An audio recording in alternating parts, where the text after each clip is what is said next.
Jesus knew we was going to eat some shrimp. Amen?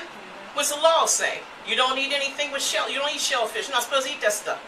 Jesus knew we was going to eat some shrimp. He knew we was going to have Robert Woolies in Pittsburgh. Amen?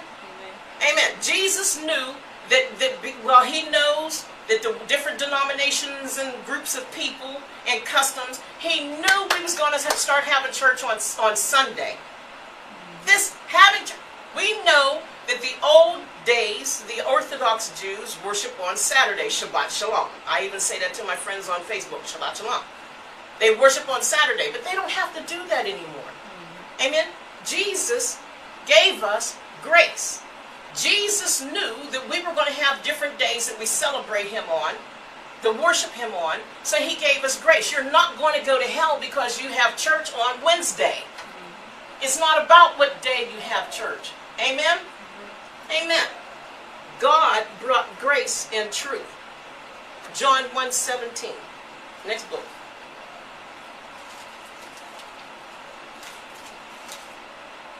John 1:17. Says, it makes me ask the question, are you still legalistic? If you are, it's time to start operating under God's grace. Amen. Amen. John 1:17. My goodness, there it is.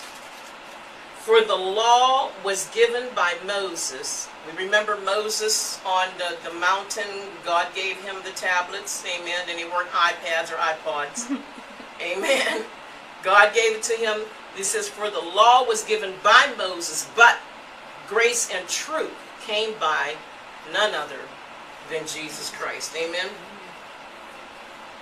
If you're still operating under legalism, if your church, your denomination, whatever,